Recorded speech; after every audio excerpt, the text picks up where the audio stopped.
So hello everyone, welcome to the platform of Yourpedia.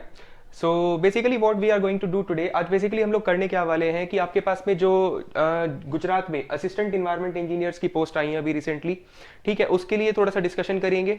And साथ में जो यहाँ पे लास्ट टाइम कुछ एक पेपर आया था आपका 2020 में पेपर आया था, पोस्ट आई थी असिस्टेंट मैनेजर के लिए, that was also related to the environment. उसका जो पेपर हुआ था उसका हम सॉल्यूशन करेंगे। इसके अलावा आपके पास असिस्टेंट इन्वायरमेंट इंजीनियर जिसके लिए अभी रिसेंटली 144 नंबर ऑफ पोस्ट आई हैं, उसका जो लास्ट टाइम पेपर हुआ था 2018 में, उसके लिए भी एक डिटेल्ड सॉल्यूशन हम लोग डाल चुके हैं। ठीक है, आप जस्ट जाकर चेक करना योरपीडिया चैनल पे, तो आपको कंप्लीट डिटेल्ड सॉल्यूशन उसका दिखाई देगा। इसके अलावा होगा क्या, बेसिकली हम लोगों ने क्या किया है कि जो ये इन्वायरमेंट से रिलेटेड दो एग्जाम्स हुए आपके 2018 में for the assistant environment engineer, साथ साथ असिस्टेंट मैनेजर के लिए, इन दोनों एग्जाम्स का हम लोगों ने कंपैरिजन भी किया है। So on the basis of that I will be explaining कि क्या क्या मेजर डिफरेंसेस आपके पास में इन दोनों पेपर में आप लोगों को देखने को मिले हैं। बाकी इसके लिए just before starting the video एक बेसिक बात आपको बता दे रहा हूं, हमारे पास में योरपीडिया प्लेटफॉर्म पे जो असिस्टेंट इन्वायरमेंट इंजीनियर के लिए डेडिकेटेडली बैच भी शुरू हो चुके हैं। बेसिकली 144 नंबर ऑफ पोस्ट के लिए आपके पास नोटिफिकेशन आउट हो चुका है, जिसके पास में एक प्रॉपर मॉड्यूल रेडी हो चुका है और वो सैटरडे से उसको ऑनलाइन लॉन्च कर दिया जाएगा। ठीक है, सो अगर किसी भी तरह का कोई भी क्वेरी है आप लोगों को, सो आप वेबसाइट पे विजिट कर सकते हैं। ठीक है, कॉन्टैक्ट नंबर्स पर भी आप कॉल करके अपनी जो भी क्वेरीज हैं उनको शॉर्ट आउट कर सकते हैं। ठीक है, वेबसाइट पे भी आप चेक कर सकते हैं, कॉन्टैक्ट नंबर पे कॉल कर सकते हैं। So just without delaying anything we are going to start the things. सबसे पहले 2018 में जो असिस्टेंट इन्वायरमेंट इंजीनियर का एग्जाम हुआ था उसके लिए detailed solution on the YouTube channel आ चुका है, आप उसको चेक करिएगा जाके। सो इसमें अभी जो 2020 में आपके पास असिस्टेंट मैनेजर का फिर से एग्जाम हुआ, थोड़ा सा पोस्ट डिफरेंट था बट एग्जाम पैटर्न काफी हद तक सिमिलर था। So on the basis of that जो मेजर डिफरेंस जो दोनों में ऑब्जर्वेशन हुआ, 2018 में थोड़ा सा जो टेक्निकल पोर्शन था उससे नंबर ऑफ क्वेश्चन थोड़े कम मिले थे हमें देखने को, नॉन टेक्निकल क्वेश्चन थे इन्वायरमेंट से, बट जो टेक्निकल इन्वायरमेंट हम लोग पढ़ते हैं इन्वायरमेंटल इंजीनियरिंग में, उससे थोड़े नंबर ऑफ क्वेश्चंस कम थे। बाकी 2020 में जो असिस्टेंट मैनेजर का एग्जाम आपका कंडक्ट कराया गया from the same syllabus like, तो उसमें टेक्निकल जो इन्वायरमेंट हम लोग पढ़ते हैं उससे नंबर ऑफ क्वेश्चन काफी ज्यादा इंक्रीज किए थे आपके पास। There was a high weightage of the technical part of the environment as well. बहुत सारे मेजर नंबर ऑफ क्वेश्चन बढ़ा दिए गए थे। सो आप उस सिमिलर पैटर्न के बेसिस पे एक्सपेक्टेशन कर सकते हैं कि जो दोबारा से आपके पास में पोस्ट आई है असिस्टेंट इन्वायरमेंट इंजीनियर की, इसमें फिर से आपके पास में टेक्निकल इन्वायरमेंट का जो सिलेबस होता है, इन्वायरमेंटल इंजीनियरिंग जिसको हम लोग बोलते हैं, उससे बहुत ज्यादा क्वेश्चन आप लोगों को देखने को मिलेंगे।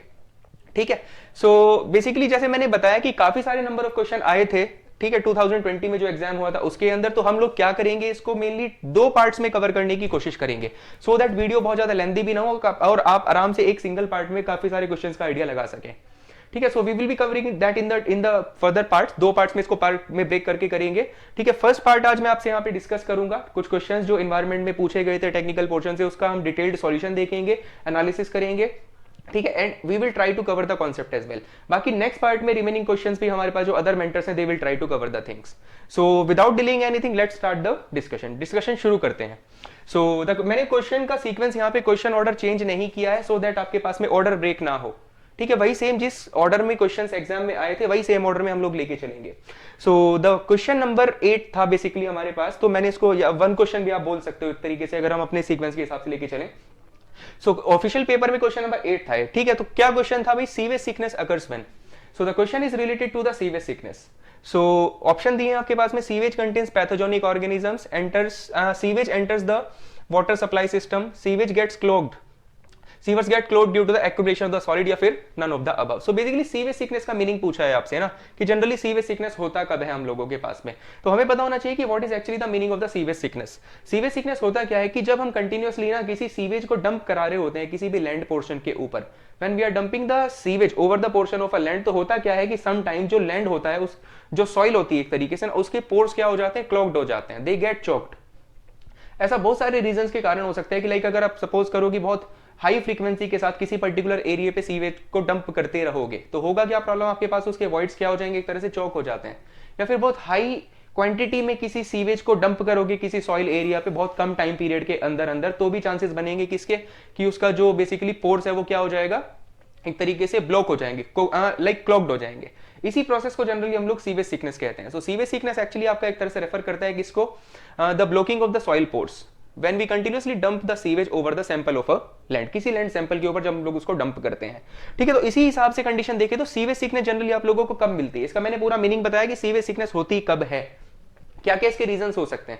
सो just try to understand the definition. क्या डेफिनेशन का मीनिंग है, जो चीज अभी आपको मैंने बताई वही सेम यहाँ पे बताया गया है। सो क्या बोल रहे हैं कि when sewage is applied continuously on a piece of land the soil pores और the voids may get filled and clogged up. यही चीज सेम चीज आपको मैंने बताया कि वॉइड्स क्या हो जाएंगे, उसके फिल्ड अप हो जाएंगे, क्लॉग्ड हो जाएंगे एक तरीके से, जब आप सीवेज को कंटिन्यूअसली किसी सॉइल के ऊपर, लैंड के ऊपर डालते रहोगे तो।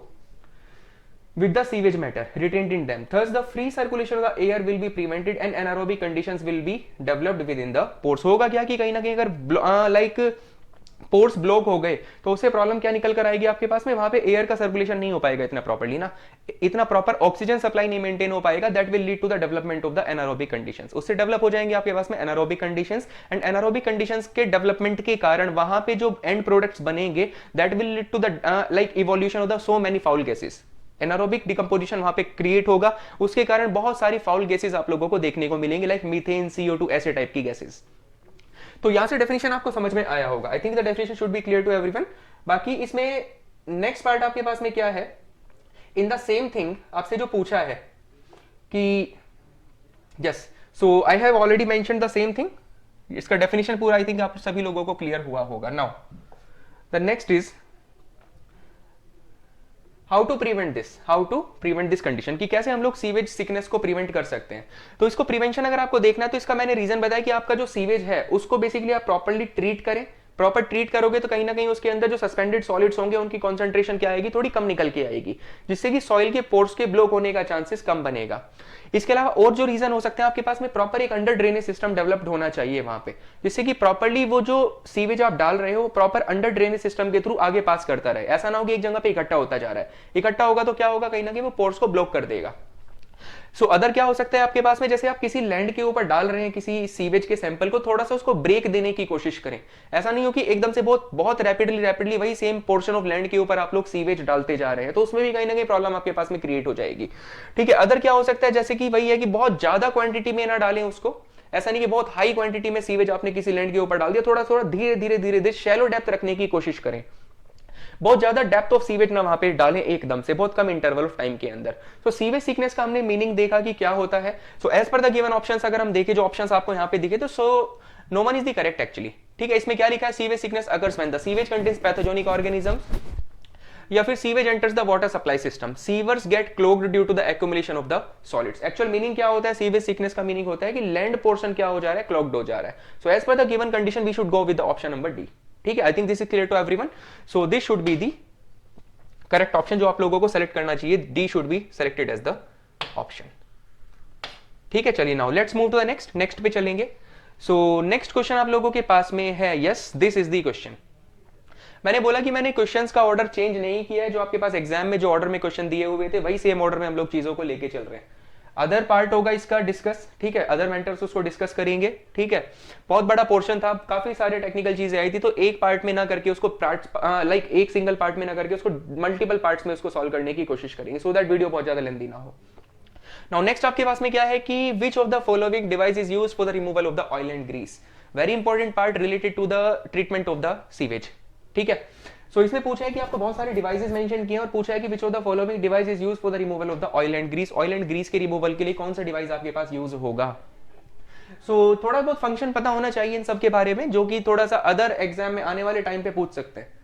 जैसे कि लाइक फ्लोकुलेटर्स के बारे में हमें पता होता है कि फ्लोकुलेटर्स की अगर हम जनरली बात करें तो ये एक तरह से फ्लोकुलेशन प्रोसेस में यूज होता है। फ्लोकुलेशन का मीनिंग हम लोग जानते हैं कि क्या है, कि जब छोटी छोटी suspended particle, very fine suspended impurities उसके लाइक अंदर प्रेजेंट होती हैं वाटर के अंदर, तो हम लोग क्या करते हैं, कुछ कोगुलेंट डालते हैं, और जिससे कि जो हमारे सस्पेंडेड फाइन सस्पेंडेड पार्टिकल थोड़ा सा एक्यूमुलेट होकर बड़े फ्लॉक्स फॉर्म करें एंड वो इजीली सेटल डाउन हो सके। So that is actually flocculation and that is carried out in the units फ्लोकुलेटर्स।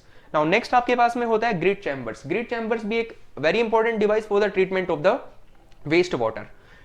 इसका मेनली जो पर्पज होता है, किस लिए यूज करते हैं हम लोग ग्रिड चैम्बर को, तो ग्रिड चैम्बर एक्चुअली आपका यूज किया जाता है for what, it is actually used for the removal of the inorganic suspended matter, for the removal of the inorganic suspended solids। हम लोग किसको यूज करते हैं, ग्रिड चैम्बर को यूज करते हैं। इसके बारे में आगे डिस्कस करेंगे, क्वेश्चन आया है इसके ऊपर फर्दर फिर से।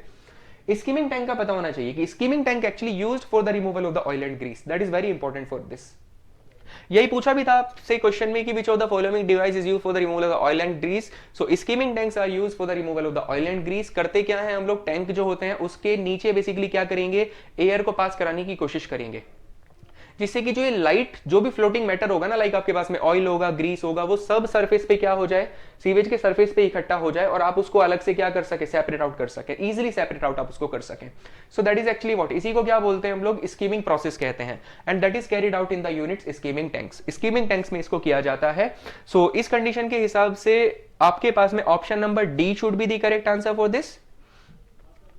Option D should be correct answer for this. For the removal of the oil and grease क्या यूज करते हैं, स्कीमिंग टैंक को यूज किया जाता है।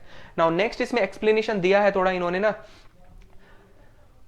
सो skimming tank is a chamber, ये बताया भी मैंने अभी आपको ना, skimming tank is a chamber so arranged that the floating matter, जो भी फ्लोटिंग मैटर होगा आपके पास में, लाइक आपके पास में ऑयल होगा, ग्रीस होगा, क्या करेगा, राइज करेगा, ठीक है, and remains on the surface of the waste, या फिर सीवेज के सर्फेस पे आ जाएगा, जिससे कि आप क्या कर पाएंगे, उसको आराम से सेपरेट आउट कर लेंगे, सेपरेट कर लेंगे। इस प्रोसेस को बेसिकली स्कीमिंग कहते हैं, और जो किया जाता है किसके अंदर, स्कीमिंग टैंक्स में इसको हम लोग करते हैं। नाउ नेक्स्ट फ्लोक्लेशन का भी मैंने जस्ट आपको बताया कि when the water carry so many fine suspended impurity, जब उसके अंदर बहुत सारी फाइन सस्पेंडेड इंप्योरिटीज होती हैं, so in water and the waste water treatment the flocculation is used to remove the suspended solids from the water. Very fine suspended impurities को remove करने के लिए हम लोग ये करते हैं जनरली, ठीक है। इसमें क्या होगा, कोगुलेंट डालोगे आप लोग, सो दैट जो वेरी फाइन सस्पेंडेड इंप्योरिटीज हैं दे गेट एक्यूमुलेटेड टुगेदर, वो एक साथ इकट्ठी हो जाएंगी और थोड़ा बड़े साइज का पार्टिकल बनाएंगे, जिससे कि वो क्या करेगा, आराम से नीचे सेटल डाउन कर जाएगा at the bottom of the tank.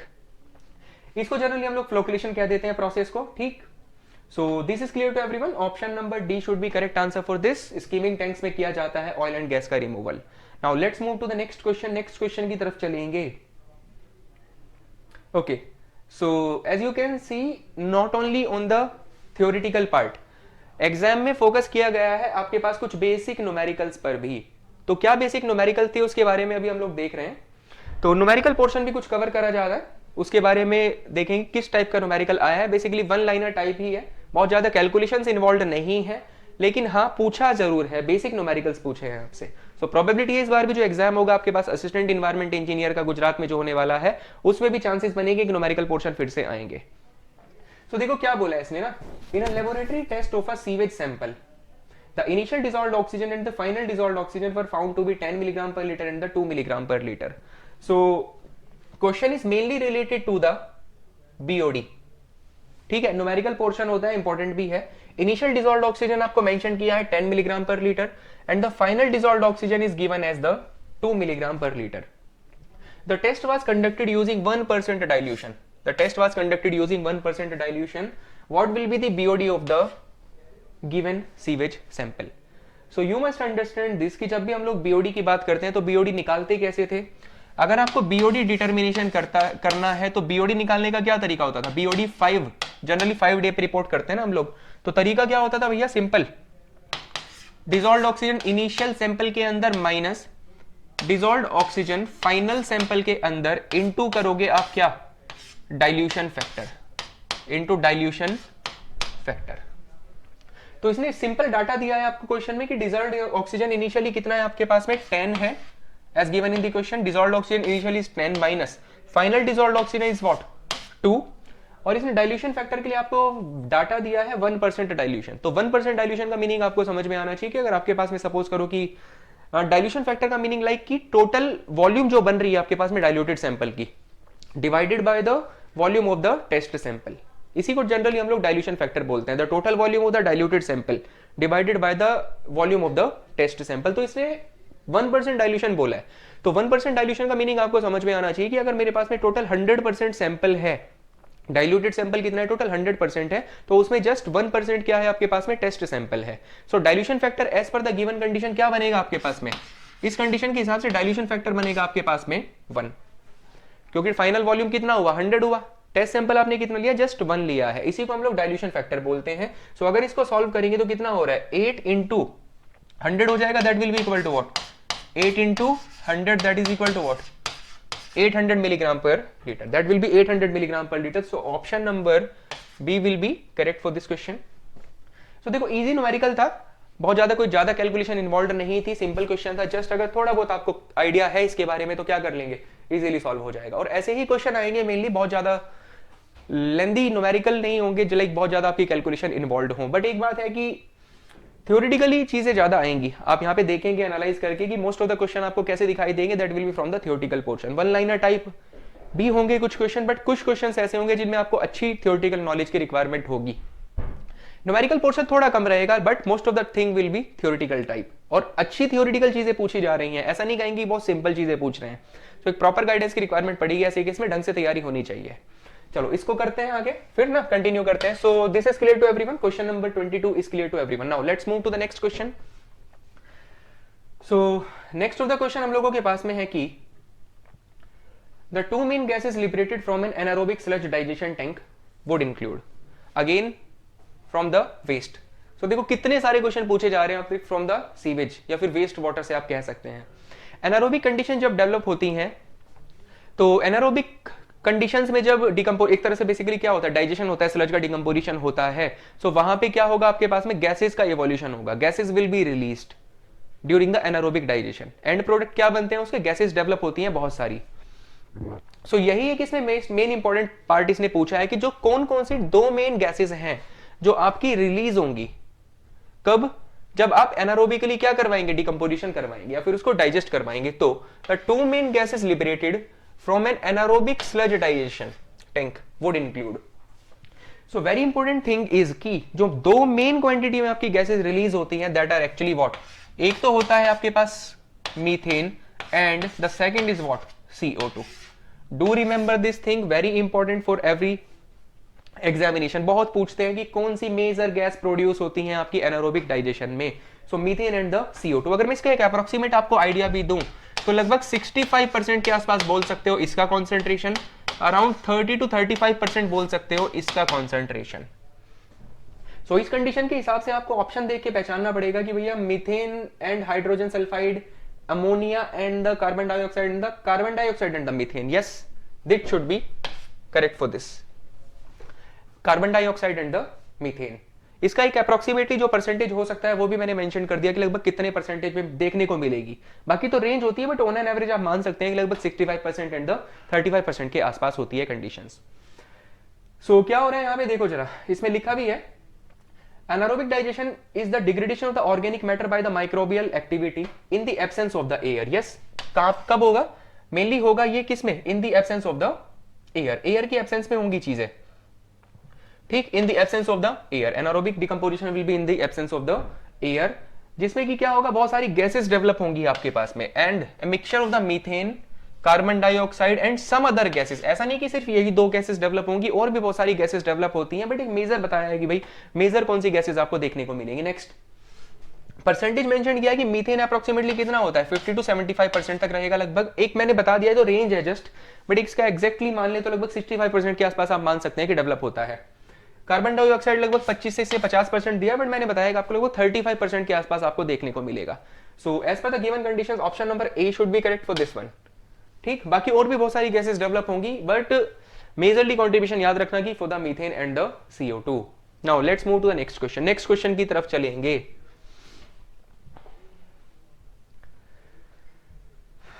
So yes, this is the next, the question is from the air pollution. Yes, air pollution का एक्चुअली कुछ इसको नॉन टेक्निकल में भी लोग डिस्कस कर लेते हैं, नॉन टेक्निकल जो इन्वायरमेंट आपका करा रहे हैं सर उसको डिस्कस कर भी रहे होंगे, but sometime the same topic is discussed in the technical environmental engineering as well. इसमें भी लोग उसको डिस्कस करते हैं, तो दोनों जगह पे किया जा सकता है। तो मैंने यहाँ पे कुछ क्वेश्चन उसका डिस्कस करने की कोशिश करी, एंड आई होप आपको बेसिकली इसके बारे में थोड़ा सा क्लैरिटी होगा कि इसको इन्वायरमेंटल इंजीनियरिंग हम जो टेक्निकल पढ़ते हैं उस पर भी डिस्कस करते हैं। तो क्या है क्वेश्चन में, when environmental lapse rate ELR is less than the adiabatic lapse rate ALR, then which of the following occurs?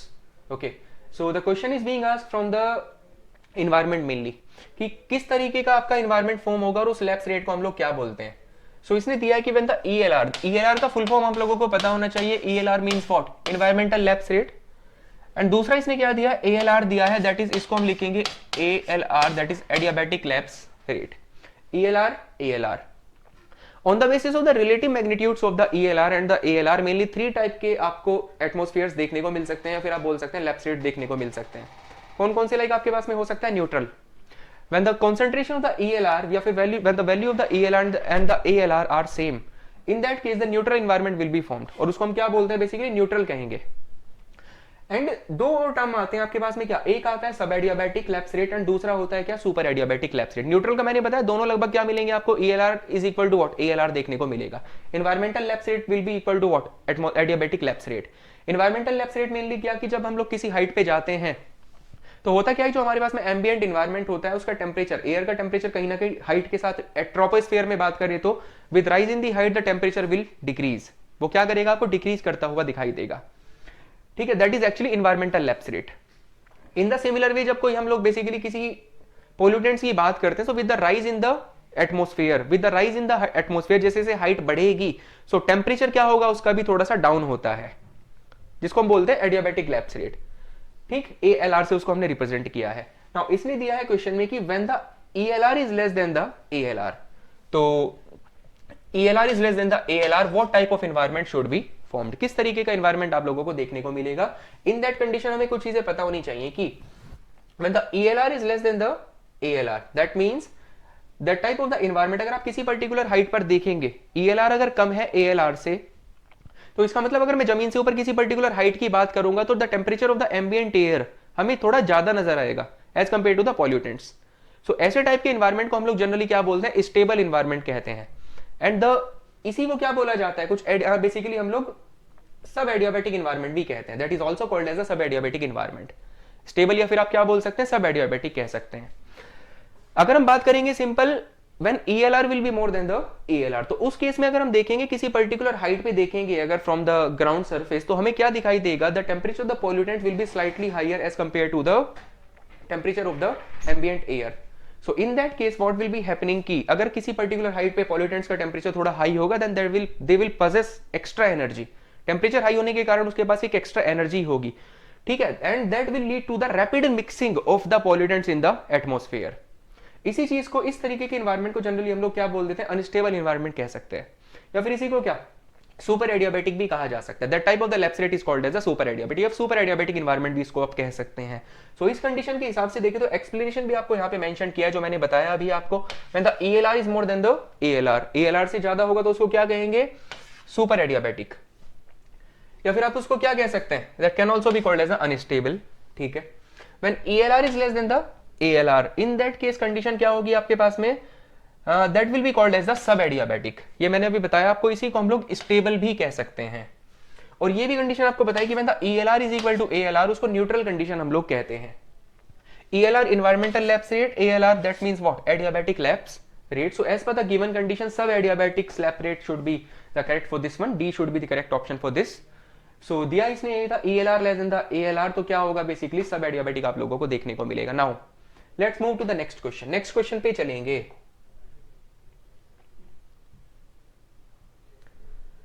Okay, so again the question is from the water supply. ठीक है, इसके बारे में देख लेते हैं क्या बोल रहे हैं। If a fresh water sample total alkalinity is higher than the total hardness. Okay, so इसने क्वेश्चन में दिया है कि सैंपल की जो टोटल एल्कलिनिटी है, the alkalinity is what, is higher than the total hardness. The alkalinity is higher than the total hardness, that is more than the total hardness. It indicates that in that case what is the result, क्या conclusion हम लोग इस चीज से निकाल सकते हैं। तो एक दो बेसिक चीजें आपको पता होनी चाहिए। अगर हम देखें तो टोटल हार्डनेस क्या होती है किसी भी वाटर सैंपल के अंदर, that is actually carbonate hardness plus non carbonate hardness, that is actually carbonate hardness plus non carbonate hardness होता है। एक और पॉइंट हमें यहां पे पता होना चाहिए, that can be discussed in the classes very nicely, कि किस तरीके से होता है, बट मैं भी आपको कंक्लूजन बता रहा हूं कि कार्बोनेट हार्डनेस एक्चुअली क्या होता है, that is the minimum of, ठीक है, टोटल हार्डनेस या फिर alkalinity, that is a important point. तो इन दोनों के बेसिस पे आप इसका आंसर कर सकते हैं। दो कंक्लूजन मैंने आपको बताया, पहला तो क्या कि टोटल हार्डनेस क्या होता है, carbonate hardness plus non carbonate hardness होता है। दूसरा, carbonate hardness is actually what, minimum of the total hardness and the alkalinity, इस तरीके से। So as per the given conditions अगर आप इसका एक्सप्लेनेशन पढ़ने की कोशिश करेंगे, सेम चीज आपको यहां पे भी समझ में आएगी। हमने दो केस कंसिडर किए हैं कि if the total hardness is greater than the total hardness is greater than the total alkalinity. जब आपके पास टोटल हार्डनेस ज्यादा होगा किससे, टोटल एल्कलिनिटी से ज्यादा होगा, तो इन दैट केस कार्बोनेट हार्डनेस कितना होगा लगभग आपके पास, उस केस में आप क्या मानोगे, कार्बोनेट हार्डनेस को एल्कलिनिटी के बराबर मानोगे। सिमिलरली बताया ना, अभी मान लो टोटल हार्डनेस क्या है, ज्यादा है, so that means carbonate hardness उसके बेसिकली एल्कलिनिटी के बराबर ही आएगा, क्योंकि इन दोनों में से जो मिनिमम होता है वो होता है कार्बोनेट हार्डनेस ना। So carbonate hardness will be equal to what, alkalinity हो जाएगा आपके पास में। तो दिया भी सेम चीज है, कार्बोनेट हार्डनेस कितना होगा फिर आपके पास, टोटल एल्कलिनिटी के बराबर हो जाएगा, सिंपल। तो आपके पास में कार्बोनेट हार्डनेस हो गया, एक तरीके से आपने पता कर लिया है। टोटल हार्डनेस भी आप लोगों को पता है। सो नॉन कार्बोनेट हार्डनेस उस केस में कितना हो जाएगा, कार्बोनेट हार्डनेस तो एल्कलिनिटी के बराबर हो गया, टोटल हार्डनेस आपको सैंपल का पता है, non carbonate hardness will be equal to what, total hardness minus carbonate hardness हो जाएगा, सिंपल आपके पास में। तो उस केस में ये सिंपल हम लोग बोल सकते हैं, अगर मान लो कि आपके पास में टोटल हार्डनेस ज्यादा थी तो तब आपके पास ये कंडीशन आ रही है निकलकर। So non carbonate hardness in that case will be equal to what, total hardness minus carbonate hardness. ठीक, but the case may be reverse. Second case आपके पास क्या हो सकता है कि when the basically total hardness क्या हो आपकी, एल्कलिनिटी से कम हो, that is also the possibility. When the total hardness is less than the alkalinity, that can also be the possibility. सो उस केस में क्या होगा आपके पास में, कार्बोनेट हार्डनेस फिर आप कितना बोलोगे, the carbonate hardness should be equal to what in that case, total hardness. अगर टोटल हार्डनेस बेसिकली एल्कलिनिटी से कम है तो कार्बोनेट हार्डनेस कितना हो जाएगा, टोटल हार्डनेस के बराबर ही हो जाएगा फिर तो, क्योंकि इन दोनों में से जो मिनिमम होता है वही होता है carbonate hardness.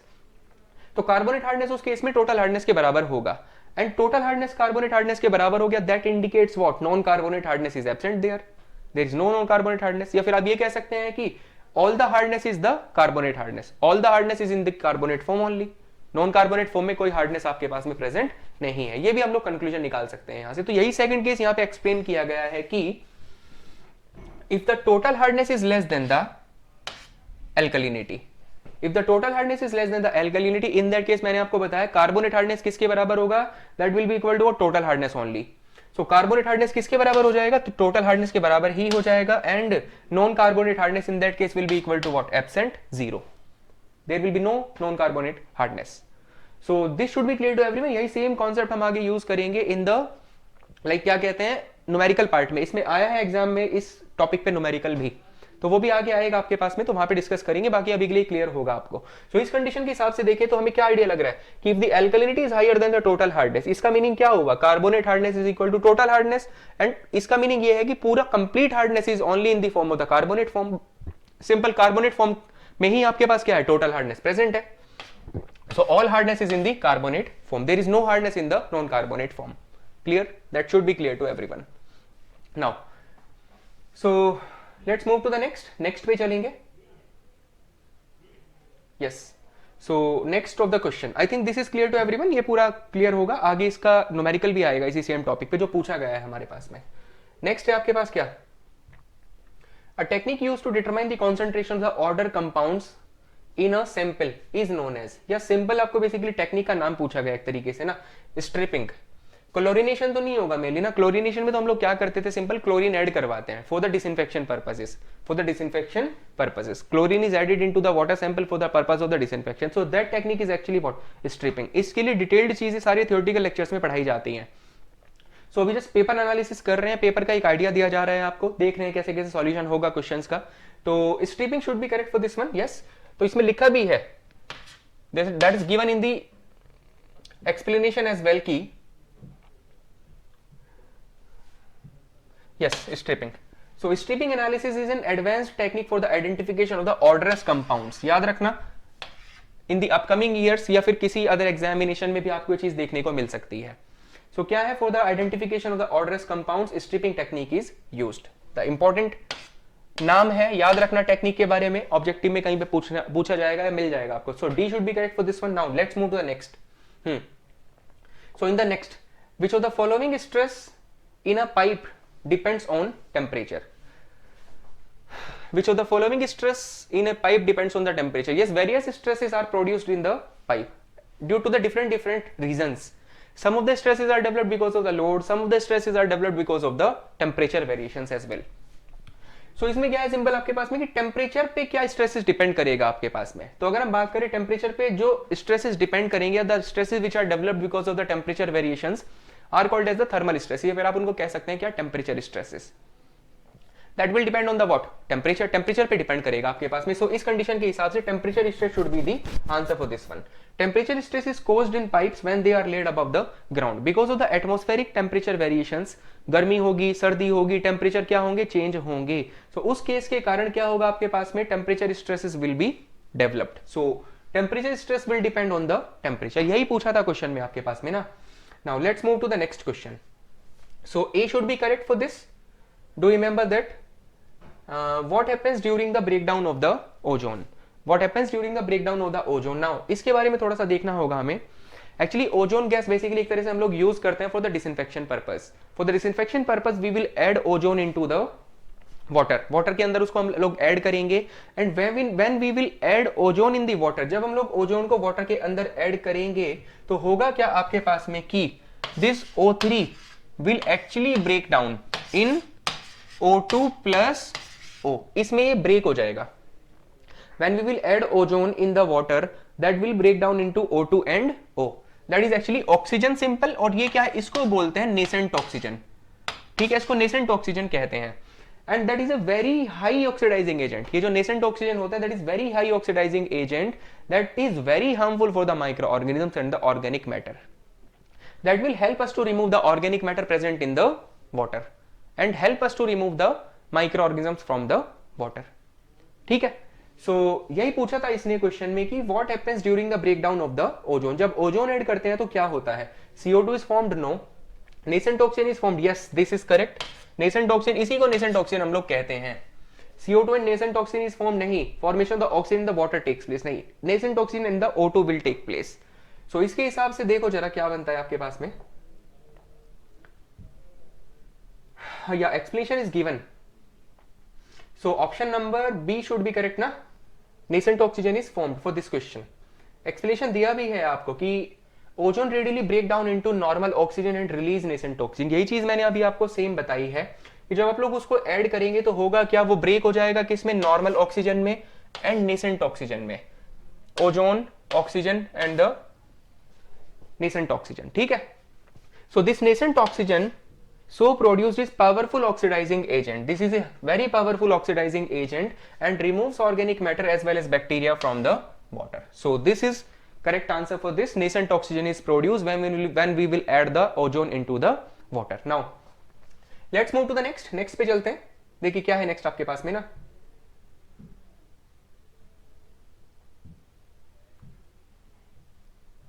yes the question is related to the filtration. Filter से रिलेटेड क्वेश्चन है आप लोगों के पास में। सो क्वेश्चन में इसने क्या दिया, असर्शन दिया है क्या, slow sand filters are more effective efficient in removal of the bacteria than the rapid sand filter. बिल्कुल सही बात है। अगर हम लोग स्लो सैंड फिल्टर्स की बात करें तो बैक्टीरियल रिमूवल एफिशिएंसी अप्रोक्सीमेटली लगभग 98 to 99% तक लगभग निकल के आ जाती है in the case of the slow sand filters. वहीं पे रैपिड सैंड फिल्टर्स के केस में बात करोगे तो लगभग बैक्टीरियल रिमूवल एफिशिएंसी आपके पास 85% के आसपास जस्ट निकल के आती है।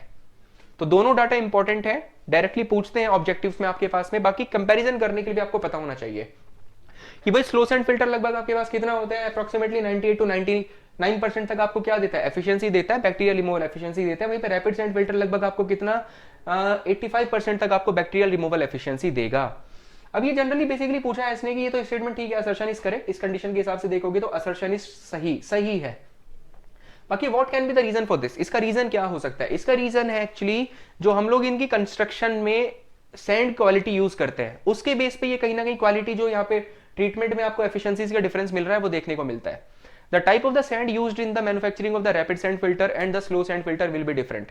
दोनों टाइप में जो हम लोग सैंड का टाइप यूज करते हैं दोनों टाइप ऑफ फिल्टर्स में वो क्या होता है, डिफरेंट टाइप का होता है। जस्ट उसके लिए मैं डाटा बताता हूं तुम्हें अभी। लाइक अगर आप देखेंगे for the slow sand filters, ये पॉइंट अभी आपको मैंने बताया कि for the slow sand filters अगर हम बात करें तो जो सैंड हम लोग यूज करते हैं उसके लिए D10 वैल्यू जनरली थोड़ा छोटा होता है, कम होता है। इफेक्टिव साइज कितना होता है, D10 एक्चुअली 0.2 से लगभग 0.4 mm तक के आसपास होता है। वहीं पे एफिशिएंसी बहुत हाई मिलती है, ये मैंने अभी आपको जस्ट बताया। कोएफिशिएंट ऑफ यूनिफॉर्मिटी लगभग 1.823 मिलता है। ठीक, ये क्वेश्चन भी आएगा आपके पास आगे, इसको मैं डायरेक्टली यूज कर लूंगा आपके पास में। नाउ रैपिड सैंड फिल्टर में जो D10 होता है हमारे पास में, that lies in this range 0.35 से लेके 0.55 तक लाई करता है। वहीं पे Cu जो होता है लगभग 1.2 से लेके 1.8 होता है। एफिशिएंसी कम मिलती है, मैंने अभी आपको बताया 85% के आसपास। सो द डिफरेंस इज, जो आपको पता लगना चाहिए यहाँ पे डिफरेंस एक समझ में आना चाहिए कि the effective size D10 in the case of the slow sand filter is less then, छोटा है किससे, D10 रैपिड सैंड फिल्टर वाले से। सो D10 जो हम लोग यूज, इफेक्टिव साइज होता है सैंड का स्लो में वो थोड़ा छोटा होता है, कम होता है, यानी कि फाइनर टाइप का, फाइनर क्वालिटी का सैंड यूज करा जाता है किसमें, स्लो सैंड फिल्टर की कंस्ट्रक्शन में। और यही कहीं ना कहीं मेन कारण है कि आपको थोड़ा सा ज्यादा बेटर एफिशिएंसी मिलती है किसके लिए, फॉर द डिसइंफेक्शन, मतलब जो बेसिकली आप बैक्टीरिया रिमूवल एफिशिएंसी की बात करें वो थोड़ी ज्यादा बेटर मिलती है, क्योंकि वॉइड छोटे क्रिएट होते हैं तो पार्टिकल बहुत ज्यादा अंदर तक पेनिट्रेट नहीं कर पाते, बाहर ही रुक जाते हैं, आपको क्लीन क्वालिटी का थोड़ा वाटर मिलेगा। रैपिड सैंड फिल्टर में D10 इफेक्टिव साइज बड़ा होता है पार्टिकल्स का, स्लो सैंड में छोटा होता है, याद रखना। वहीं पे coefficient of uniformity rapid sand filter में क्या होती है, थोड़ी कम होती है, और स्लो सैंड फिल्टर में कोफिशिएंट ऑफ यूनिफॉर्मिटी क्या है आपके पास में, ज्यादा दिखाई देगा, Cu ज्यादा दिखाई देगा। सो इंपॉर्टेंट कंक्लूजन क्या, एफिशिएंसी स्लो सैंड फिल्टर में ज्यादा, रैपिड में कम। इफेक्टिव साइज स्लो में क्या होगा, कम होगा, रैपिड में क्या होगा, ज्यादा होगा। Cu रैपिड में कम होगा बट स्लो सैंड फिल्टर में ज्यादा होगा। तो बेसिकली यही रीजन होता है कि जिससे हमें इसको क्या मिलता है, इसमें थोड़ा बेटर हम लोगों को क्या मिलता है, बैक्टीरियल रिमूवल एफिशिएंसी देखने को मिलती है। सो अगर इसके हिसाब से बात करें तो असर्शन ठीक है, रीजन भी ठीक है, और करेक्ट एक्सप्लेनेशन भी है। So as per the given conditions आपको जो मेनली जाना चाहिए क्वेश्चन में किसके साथ में, yes B should be correct for this one, both A and R are true and R is the correct explanation of A. इसका कंपैरिजन मैंने डाटा के फॉर्म में भी आपको करा दिया है, तो आने वाले क्वेश्चन में हम लोग डायरेक्टली उसको यूज करेंगे, डोंट फॉरगेट दिस, ठीक है, यूज होगा in the upcoming question, directly question इस पे रिपीट भी हुआ था इसी सेम पेपर में, मैं दिखाऊंगा अभी आपको थोड़ी देर बाद। नाउ नेक्स्ट आपके पास में क्या है कि match list one impurities to be removed from the sewage and treatment units. अच्छा, इसमें टाइप ऑफ इंप्योरिटी मेंशन करी है क्वेश्चन में, और उधर दूसरी साइड मेंशन किया है कि भाई लगभग किस डिवाइस में आप लोग किस टाइप की इंप्योरिटी को रिमूव करवाते हैं, ये पूछा है। तो इसकी बात करें तो हमें पता होना चाहिए कि जो लार्ज फ्लोटिंग मैटर्स होते हैं, लार्ज फ्लोटिंग मैटर्स लाइक कोई बहुत बड़ा कोई पेड़ का टुकड़ा पड़ा हुआ है, बहुत बड़ा कोई पेड़ का टुकड़ा, कोई पत्थर हो गए बड़े बड़े टाइप के, कोई डेड बॉडी हो गई कि एनिमल्स की, उनको रिमूव करवाना है ना आपको सीवेज में से। सो that is actually done with the help of the screens. किसकी हेल्प से हम लोग काम करते हैं, वो स्क्रीन्स की हेल्प से हम लोग वो काम करते हैं। सो जो लार्ज फ्लोटिंग ऑब्जेक्ट्स होते हैं, बड़े बड़े floating objects, they are actually remove with the help of the screens. So A के साथ जाएंगे तो क्या होगा, फोर्थ, ठीक। अगर इसके हिसाब से देखोगे तो ए के साथ क्या ऑप्शन बनना चाहिए आपके पास में, फोर्थ, ठीक है। वहीं पे सस्पेंडेड इनऑर्गेनिक मैटर, इसके बारे में मैंने अभी आपको बताया था, that is removed in the process of the grid chamber. ये ग्रिड चैम्बर में एक्चुअली रिमूव करवाया जाता है। जो सस्पेंडेड इनऑर्गेनिक मैटर है that is actually removed in the grid chamber. तो बी के साथ हम लोगों को होना चाहिए क्या, third, dissolved organic matter. Yes, dissolved organic matter will be removed in the trickling filter. किस में रिमूव करवाए जाते हैं, एक्चुअली ये ना सेकेंडरी ट्रीटमेंट में रिमूव करवाए जाते हैं। जो डिसॉल्व्ड ऑर्गेनिक मैटर होता है that is removed in the secondary treatment actually. So secondary treatment कौन सा होगा आपके पास, trickling filter is actually unit which is used for the secondary treatment. Trickling filter, activated sludge process, oxidation pond, ये सब चीजें होती हैं। तो dissolved organic matter will be removed in the trickling filter. So D के साथ जाएंगे तो क्या होगा, फर्स्ट होगा। सो इसके हिसाब से देखो भाई ऑप्शन बन रहे हैं क्या, A fourth, B third, D first, C second. Yes, suspended organic matter will be removed in the clarifiers. Yes, so this is correct for this one. So इसके हिसाब से देखे तो ऑप्शन बी आपके पास में बन रहा है यहाँ पे, ठीक। हर किसी का फंक्शन याद रखना, लार्ज फ्लोटिंग मैटर स्क्रीन्स की हेल्प से रिमूव करा लेते हैं। Suspended organic grit chamber, dissolved suspended organic primary clarifiers, dissolved organic matter will be what, आपके पास क्या हो जाएगा, ट्रिकलिंग फिल्टर। यस, सो यहाँ पे देखो एक्सप्लेनेशन भी इसका दिया है आपके पास ये चीजें आसान बनाने के लिए। सो लार्ज फ्लोटिंग मैटर्स, जैसे मैंने भी बताया था आपको, क्या कोई बड़े बड़े डेड बॉडीज, ये सारी चीजें, screens, suspended inorganic matter, grid chamber for the removal of the Sands, ये एक तरह से क्या है, सस्पेंडेड इनऑर्गेनिक मैटर ही है। Suspended organic primary clarifier and dissolved organic matter में क्या करोगे आप लोग, generally trickling filters. Trickling filters are used for the removal of the dissolved organic matter from the waste water. So I think this is clear to everyone. चारों question clear हो गए होंगे, मतलब चारों ऑप्शंस क्लियर हुए होंगे, किसका function क्या है। आने वाले टाइम पे हो सकता है कि इनमें से कोई एक पर्टिकुलर सिंगल आपसे पूछ लेगा उठा के। सो नेक्स्ट है आपके पास में, next of the question is, yes this is the question. हाँ, सो इसमें पूछा है कि which of the following method is not used for the desalination, यानी कि desalination means removal of the salts from the water. जो रो वाटर होगा उसमें से सॉल्ट्स को आपको रिमूव करना पड़ेगा, otherwise that will create so many type of the problem for the human beings, अगर हम उसको ड्रिंक करेंगे तो। So there are so many method जो कि हम लोग यूज करते हैं किसके लिए, डिसैलिनेशन के लिए। कौन कौन से मेथड्स होते हैं, मेथड्स के नाम आपको पता होने चाहिए सबके, ठीक है। देयर इज अ प्रोबेबिलिटी कि इन द अपकमिंग ईयर्स फिर से यहां से क्वेश्चन बनेगा कि methods of desalination, salts removal के लिए आप लोग इवेपोरेशन या फिर डिस्टिलेशन प्रोसेस यूज कर सकते हो। इलेक्ट्रोडायलिसिस मेथड भी यूज किया जाता है, reverse osmosis method, freezing process and the solar distillation method. Important है, याद रखना पांचों मेथड्स के नाम। अब इसमें देखो options, which of the following method is not used for the desalination. Distillation बिल्कुल करते हैं, फ्रीजिंग भी कर रहे हैं, रिवर्स ऑस्मोसिस भी कर रहे हैं। Coagulation is not being used, yes coagulation नहीं कर रहे हैं हम लोग यूज ना। तो इसके हिसाब से अगर आप देखोगे तो coagulation generally not use for the removal of the for the desalination. Desalination के लिए कहीं ना कहीं कोगुलेशन मेथड नहीं है। कोगुलेशन तो एक तरीके से सस्पेंडेड इंप्योरिटीज को हटाने का तरीका है। जो इनऑर्गेनिक सस्पेंडेड इंप्योरिटीज है, बहुत फाइन सस्पेंडेड इंप्योरिटीज है, उनको हटाने का तरीका है कोगुलेशन। तो कोगुलेंट डाल के पार्टिकल्स को थोड़ा सा आपस में एक दूसरे के साथ लाइक एक्यूमुलेट होने का चांस दे रहे हैं हम लोग, जिससे एक दूसरे के साथ चिपक सकें और बड़ा पार्टिकल फॉर्म करके नीचे सेटल डाउन कर जाए। So A should be correct for this one, not a method of desalination. Coagulation is not a method of desalination. ये तो एक तरीके से सस्पेंडेड इंप्योरिटी को हटाने का तरीका है। कौन कौन से तरीके हैं वो मैंने आपको यहाँ पे बता दिए डिसैलिनेशन करने के, याद रखिएगा। Now, coagulation is not for the desalination. Yes, it is done for the removing of the inorganic impurities. बहुत फाइन इंप्योरिटीज को हटाने के लिए इसको हम लोग यूज करते हैं। चलिए, नाउ नेक्स्ट क्वेश्चन आप लोगों के पास में जो आ रहा है, या this is the question. So this one is the question for now. इसके बारे में देखेंगे, we find ground water in a saturated layer, we find ground water in saturated layers, ठीक है, called aquifers, okay, under the earth surface. 3 type of aquifers exist, बिल्कुल सही बात है। एक्वेफर्स का आपको पता होना चाहिए, मेनली बेसिकली ऐसी सॉइल की फॉर्मेशन होती हैं जिनके पास में परमेबिलिटी भी होती है और पोरोसिटी भी होती है, मतलब ये एक सफिशिएंट क्वांटिटीज में आपको क्या कर सकती है, वाटर दे सकती हैं। तो अगर हम बात करें आपको ग्राउंड से नीचे से अगर पानी को निकालना होगा तो इन that case which one will be option, aquifer will be the option. आपको एक्वेफर्स में से ही वाटर को आप लोग एक्सट्रैक्ट कर पाएंगे एक सफिशिएंट क्वांटिटी में। Such kind of formation which have porosity as well as permeability are called aquifers. अब जनरली 3 टाइप के एक्वेफर होते हैं आप लोगों के पास में। एक होता है हम लोगों के पास में क्या, अनकन्फाइंड एक्वेफर्स, यहां पे दिया है अनकन्फाइंड एक्वेफर्स होते हैं, कन्फाइंड एक्वेफर्स होते हैं, and we have perched aquifer as well. These are the 3 types of the aquifers, unconfined, confined and the perched aquifers, ठीक है। अब जैसे मैंने अभी एक्सप्लेन किया तो देखो यहां पे ऑप्शन देख लेते हैं। अनकन्फाइंड, कन्फाइंड स्प्लिटर नहीं, ऐसा कुछ नहीं है। डबल कन्फाइंड, कन्फाइंड स्प्रिंग्स नहीं, ये भी कुछ नहीं है। अनकन्फाइंड, कन्फाइंड स्प्रिंग्स नहीं, स्प्रिंग्स तो एक सेपरेट चीज होती है, spring is a different thing basically. तो ये बेसिकली ठीक है, इसमें से कोई भी नहीं मैच कर रहा है आपके पास में ना। So D should be correct. Yes, unconfined होता है, कन्फाइंड होता है, पर्च्ड होता है। These are the 3 type of the aquifers. अब मैंने जैसे बताया आपको यहाँ पे थोड़ा डिफाइन भी किया है।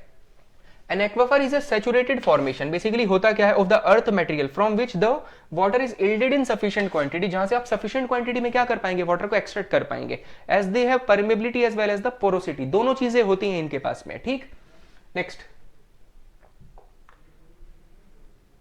3 type of the aquifers, unconfined aquifers, confined aquifers and the perched aquifers.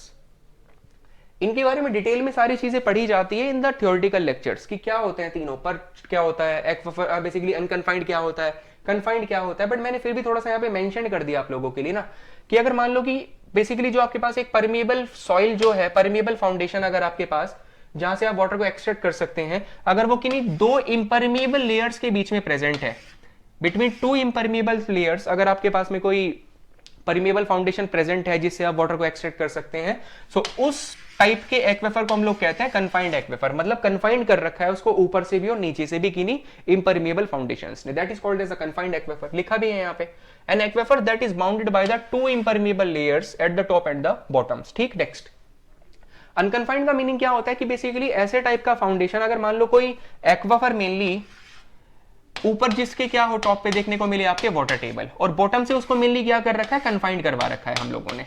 सो ऐसा टाइप का एक्वेफर जिनके टॉप पे आपको क्या दिखाई दे रही है, वाटर टेबल दिखाई दे रही है, उनको बोलते हैं अनकन्फाइंड। अनकन्फाइंड एमएलई ना, ऊपर वाटर टेबल दिख रही है, ऊपर कोई कन्फाइनिंग लेयर नहीं है, कोई इम्परमेबल फाउंडेशन नहीं उसकी प्रेजेंट है, ठीक, दैट इज अनकन्फाइंड एक्वेफर, ठीक है। When the water table serves the upper boundary of the aquifer is known as the unconfined aquifer. यही सेम चीज बताई अभी आपको। एक होता है आपके पास में पर्च्ड एक्वेफर। पर्च्ड एक्वेफर के बारे में भी अगर देखेंगे हम लोग तो होगा क्या इसमें, क्या एक बेसिकली अनकन्फाइंड एक्वेफर के अंदर ये केस आपको देखने को मिलता है कि स्पेशल केस है। समटाइम्स होगा क्या कि कोई एक impervious layer can occur inside an unconfined aquifer retaining the water table above the general water table level called the perched aquifer. Like जैसे आपके पास में कोई मान लीजिए कि अनकन्फाइंड एक्वेफर था, ठीक है, ये वाटर टेबल लेवल था, बट कई बार होता क्या है कि यहां पे मान लीजिए कोई इस तरह की कोई इम्परमेबल फाउंडेशन थी जिसके ऊपर वाटर टेबल प्रेजेंट है, यानी कि जनरल वाटर टेबल लेवल तो आपके पास यहीं तक था, बट इस इम्परमेबल लेयर के कारण ना यहाँ पे जनरल वाटर टेबल जो लेवल जो यहां तक था सिर्फ, वो थोड़ा ऊपर यहाँ पे आपको इस इम्परमेबल लेयर के ऊपर आपको देखने को मिल रहा है। तो बेसिकली ये जो फॉर्मेशन है ना, ये भी आप लोग एक तरीके से यूज कर सकते हैं इसके ऊपर जो यहाँ पे सॉइल फॉर्मेशन है वाटर की एक्सट्रैक्शन के लिए। इसी को जनरली हम लोग पर्च्ड एक्वेफर कह सकते हैं। जनरली अनकन्फाइंड एक्वेफर्स का एक स्पेशल केस होता है, डिटेल में इसके बारे में पढ़ी जाएंगी चीजें कब, in the theoretical lectures. Now this is clear to everyone. So इसका क्लियर हुआ होगा, ऑप्शन क्या है, आंसर क्या है, that is clear to everybody. Now next, so next question इसने दिया है air binding phenomena in the rapid sand filters. Okay, air binding phenomena in the rapid sand filters occurs due to, air binding phenomena in the rapid sand filters occur due to, होता क्या है कि कई बार जब आप rapid sand filters में से continuously water को पास कराते जाते हो तो होगा क्या कि उसके अंदर ना कुछ इंप्योरिटीज इकट्ठी होती जाती हैं, जिसके कारण होता क्या है कि एक टाइम पे आके इंप्योरिटी जब अंदर इकट्ठी होती जाती है ना फिल्टर के अंदर, तो जो पानी पास कर रहा है वो बहुत इजीली पास नहीं कर पाता, बहुत ज्यादा हेड लॉसेस होने लग जाते हैं, हेड लॉस बहुत ज्यादा इंक्रीज कर जाता है, जिसके कारण कहीं ना कहीं अंदर थोड़ा वैक्यूम क्रिएट करता हुआ आपको दिखाई देगा। That is the topic of the theoretical discussion. बहुत डिटेल में वहां पे चीजें बताई जाती हैं, मैं बेसिक में बताने की कोशिश कर रहा हूं जस्ट। उस वैक्यूम क्रिएट होने के कारण अंदर से ना थोड़ा सा एयर जो एयर डिसॉल्व होती है पानी के अंदर वो रिलीज होती है और फिल्टर के जो पोर्स होते हैं उनको बाइंड कर लेती हैं आके, उन पे चिपक जाएंगे एक तरीके से, उसको क्लॉग कर देंगे, ब्लॉक कर देंगे एक टाइप से। इसी को जनरली हम लोग क्या बोलते हैं, एयर बाइंडिंग कहते हैं। सो एयर बाइंडिंग का रीजन क्या है, कहीं ना कहीं that is the excessive negative head, यानी कि vacuum creation because of the excessive head loss के कारण। नेगेटिव हेड क्रिएट होने का मतलब वैक्यूम क्रिएट हो जाता है बहुत ज्यादा एक्सेसिव हेड लॉस होने के कारण, इसी को हम लोग एयर बाइंडिंग कहते हैं। नाउ ये लिखा भी है इसमें, the clogging of a filter due to the resistance offered by the medium particles along with the impurity exceeding the static water head, ठीक। सो इसके कारण होगा क्या, due to the above the resistance negative head और the vacuum pressure is developed. ये बताया point अभी आपको, क्या क्रिएट हो जाएगा, वैक्यूम प्रेशर क्रिएट हो जाएगा, जिससे कि गैसेस रिलीज होगी, कहां आ जाएंगी, सरफेस पे आ जाएंगे आपके पास में। इसी को हम लोग एयर बाइंडिंग कहते हैं। So option number B should be correct for this one. Now next question आप लोगों के पास में है, chlorine demand of a water is equal to, simple case है, क्लोरीन जब हम लोग डालते हैं वाटर के अंदर तो क्लोरीन डिमांड क्या होता है, जितना क्लोरीन आप अप्लाई कर रहे हैं माइनस रेजिडुअल क्लोरीन, जो क्लोरीन उसमें बच जाएगा, उसी का बेसिकली जो डिफरेंस आता है निकल कर, इसी को हम लोग क्लोरीन डिमांड कहते हैं कि कितना डिमांड था आपके पास में वाटर का क्लोरीन के लिए, ठीक है। So chlorine demand of water is equal to what, difference of the applied and the residual chlorine. भाई आपने 5 अप्लाई किया, रेजिडुअल सपोज करो उसमें बचा ट्रीटमेंट के बाद में 2, तो डिमांड आएगा 5 - 2 is equal to 3। Yes, so chlorine demand is equal to what, difference of the applied and the residual chlorine. Now same चीजें मेंशन की हैं, the difference of the applied chlorine and the residual chlorine is called as the chlorine demand, ठीक है। बहुत सारे test होते हैं इसको पता करने के लिए, ऑर्थोटोलिडीन टेस्ट, क्लोरीन डिमांड को पता करने के लिए starch iodide test, chlorotex test, DPD test, याद रखिएगा नाम, इंपॉर्टेंट नाम होते हैं, एग्जाम में ऑब्जेक्टिव में बहुत आते हैं। ओके, नाउ नेक्स्ट क्वेश्चन है आपके पास में, this is the question, the following zones are formed in a polluted river, the following zones are formed in a polluted river. किसी भी रिवर में बात कर रहे हैं कि जब आप लोग किसी रिवर में डालते हैं किसी सीवेज को ना, तो उसमें बेसिकली डिफरेंट जोन्स आप लोगों को देखने को मिलते हैं पॉल्यूशन के। जब आप लोग जस्ट डालेंगे सीवेज को, तो जिस जगह पे आप लोग डाल रहे होंगे वहां पे हैवी पॉल्यूशन क्रिएट हो जाएगा उस जगह पे, तो कुछ पर्टिकुलर एरिया तक क्या रहेगा, कुछ पर्टिकुलर डिस्टेंस तक हैवी पॉल्यूशन रहेगा, जिसको हम लोग बोलते हैं जोन ऑफ द एक्टिव जो बेसिकली क्या बोला जाता है, जोन ऑफ पॉल्यूशन, जिसको हम कहते हैं हैवी पॉल्यूशन क्रिएट होंगे एकदम से ना कुछ डिस्टेंसेस तक, जिसको जोन ऑफ पॉल्यूशन हम लोग कहते हैं। तो सबसे पहले अगर बात करें तो आपको क्या देखने को मिलेगा, जोन ऑफ पॉल्यूशन देखने को मिलेगा जब आप रिवर में किसी बेसिकली सीवेज को डालोगे तो 4, ठीक है। उसके बाद होगा क्या, जब आप उसको डाल दोगे उसके अंदर तो वहां पे क्या चलेगा, उसका डिकम्पोजिशन शुरू होगा। डिकम्पोजिशन होगा, एनारोबिक कंडीशंस डेवलप करेंगी, हाईली पॉल्यूशन दिखाई देगा आपको रिवर के अंदर, रिवर का कलर चेंज हो जाएगा, वाटर का सरफेस पे झाग स्कम टाइप की लेयर दिखाई देंगी। सो जो सेकंड टाइप का जोन आपको कुछ पर्टिकुलर दूरी तक फिर आपको दिखाई देगा क्या, जोन ऑफ एक्टिव डिकम्पोजिशन। अब होगा क्या कि डिकम्पोजिशन होने के बाद में, ठीक है, सेकंड जोन में मतलब मान लो आप एक तरीके से जोन ऑफ पॉल्यूशन आपने डाल दिया उसको, फिर उसका क्या हुआ, डिकम्पोजिशन शुरू हुआ, दैट इज हम जिसको क्या बोल रहे हैं, जोन ऑफ एक्टिव डिकम्पोजिशन हम लोग कह रहे हैं। अब उसके बाद डिकम्पोजिशन होने के बाद रिवर फिर से क्या करती है, दोबारा से थोड़ा थोड़ा सा क्या करने लगी, खुद को साफ करने लग जाएगी, वो दोबारा से क्या होने लगती है, अपने आप को रिकवर करने लगती है अपनी ओरिजिनल स्टेट के जैसे ही, जिसको हम लोग बोलते हैं जोन ऑफ रिकवरी। फिर आपको क्या दिखाई देगा, जोन ऑफ रिकवरी दिखाई देगा, that is the third case. And after that zone of recovery के बाद धीरे धीरे रिवर अपने आप को क्या कर रही है, रिकवर कर रही थी, और एक पर्टिकुलर टाइम के बाद आके वो क्या कर लेगी, खुद को कंप्लीटली रिकवर कर लेती है, और आपको फिर से क्या दिखाई देगा, पूरा क्लीन वाटर दिखाई देगा, that is a zone of the clear water, या फिर क्या, जोन ऑफ क्लियर वाटर। सो किस किस तरीके से, किस ऑर्डर में आपको जोन्स दिखाई दे रहे हैं, 4 2 3 1, 4 2 3 1। पहले डाला पानी में सीवेज तो पॉल्यूशन, हाई पॉल्यूशन क्रिएट होगा, जोन ऑफ पॉल्यूशन। उसके बाद डिकम्पोजिशन चलेगा उसका, जो भी आपने वहां पे सीवेज डाला था, तो जोन ऑफ डिकम्पोजिशन। फिर डिकम्पोजिशन कंप्लीट होने के बाद रिवर क्या करेगी, खुद को रिकवर करना शुरू करेगी अपनी ओरिजिनल स्टेट में, so zone of recovery. Recovery complete पूरी तरह से जब हो जाएगी तो फिर से आपको क्या दिखाई देगा, क्लीन वाटर दिखाई देगा, यानी कि क्या, zone of the clear water. So option कैसे, बी 4 2 3 1। नाउ नेक्स्ट पे चलते हैं, रीड करिएगा इसको तो समझ में आएंगी सारी चीजें ना। 4 जोन बताए, जोन ऑफ डिग्रेडेशन या फिर जोन ऑफ पॉल्यूशन भी कह सकते हो इसको ना। This zone usually occur below the output sewer when the discharging it's content into the stream. Zone of active decomposition, decomposition हो रहा है, जोन ऑफ रिकवरी, रिकवरी हो रही है, and the clear water zone पूरी तरीके से क्या हो चुका है, कंप्लीटली क्या हो चुका है, क्लीन हो चुका है।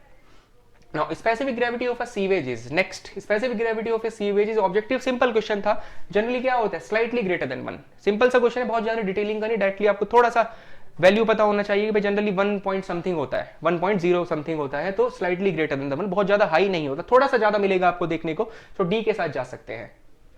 Now next, okay, again simple question है आप लोगों के पास में, the ratio of the 5-day BOD to the ultimate BOD। 5-day BOD to the ultimate BOD का रेशियो कितना होता है, very simple, BOD 5 to ultimate BOD जो होता है आपके पास में कितना होता है, दैट इज अप्रोक्सीमेटली 68% के आसपास होती है ये वैल्यू ना।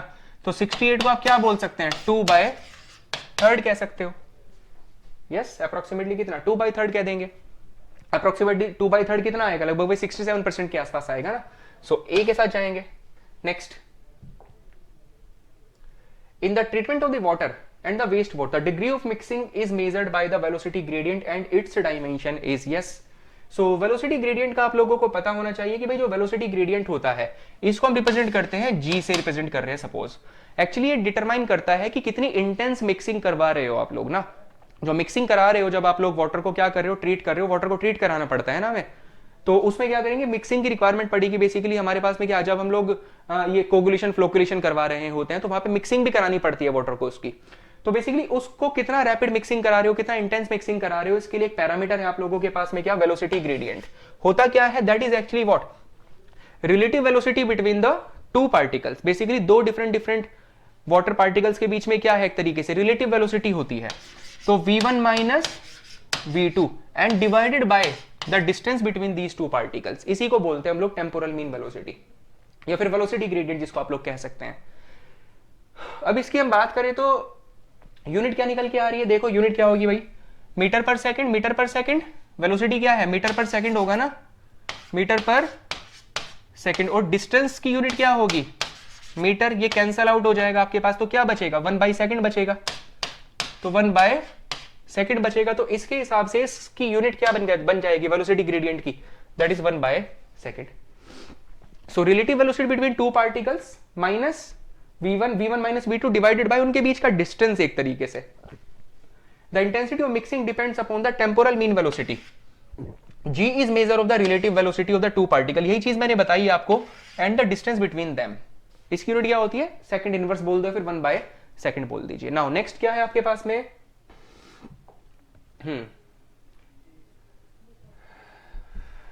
Okay, disappearing of the pink color of water of a well due to KMnO4 indicates that water is, meaning पता होना चाहिए कि जब हम लोग डिसइंफेक्शन करवाते हैं तो डिसइंफेक्शन करवाने के लिए हम लोगों को किसको यूज करना होता है, KMnO4, पोटेशियम परमैंगनेट का हम लोग यूज करते हैं।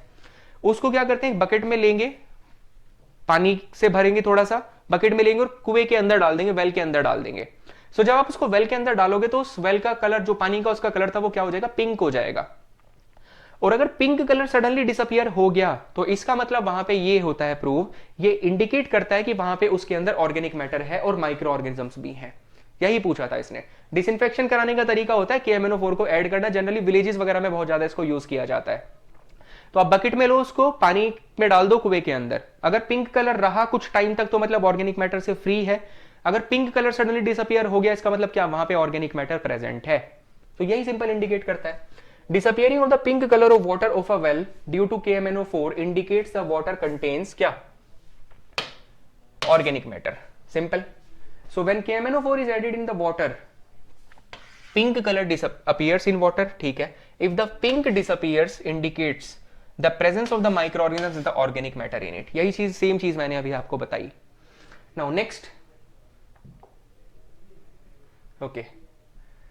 सो नेक्स्ट क्वेश्चन है, which of the following is an example of the attached growth biological treatment. इसमें से कौन सा हमारे पास में अटैच्ड ग्रोथ बायोलॉजिकल ट्रीटमेंट का एग्जांपल है। एक्चुअली ट्रीटमेंट जो बेसिकली हम लोग सीवेज का करवाते हैं उसको बहुत सारे प्रोसेस होते हैं उसको करने के ना, ट्रिकलिंग फिल्टर है, एरिएटेड लेगून्स हैं, ऑक्सीडेशन पोंड है, basically activated sludge process, septic tank. तो इसने बोला कि कौन सा अटैच्ड ग्रोथ सिस्टम होता है। दो तरीके के होते हैं ना, अटैच्ड ग्रोथ सिस्टम होते हैं और दूसरा होता है सस्पेंडेड ग्रोथ सिस्टम।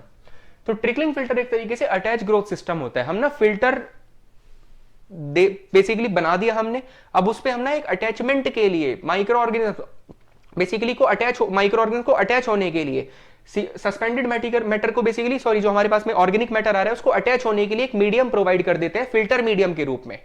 तो अटैच ग्रोथ सिस्टम होता है। तो ये याद रखिएगा, trickling filter is an attach growth system. बाकी डिफरेंट डिफरेंट टाइप्स के यूनिट इसने क्या करें, मेंशन करें। इसके बारे में क्या है अटैच ग्रोथ सिस्टम, क्या है suspended growth system, very clearly these things are discussed in the classes. जैसे मैंने बताया ट्रिकलिंग फिल्टर क्या है, एक तरीके से अटैच ग्रोथ सिस्टम है, यही पूछा था इसने। अटैच ग्रोथ सिस्टम है, रोटेटिंग बायोलॉजिकल कॉन्ट्रैक्टर भी अटैच्ड होगा। बाकी इसके अलावा जो अदर प्रोसेसेस हैं they are actually suspended type of processes, suspended process होती हैं एक तरीके से, ठीक है। तो याद रखना, पूछेगा आपसे भाई ट्रिकलिंग फिल्टर आरबीसी कैसा है, अटैच है, बाकी कैसी है, सस्पेंडेड है। ट्रिकलिंग फिल्टर में कहीं ना कहीं एरोबिक कंडीशंस होती हैं, एरोबिकली चीजें चल रही होती हैं in the presence of the oxygen. Rotary biological contractor में भी एरोबिकली चीजें होती हैं in the presence of the oxygen.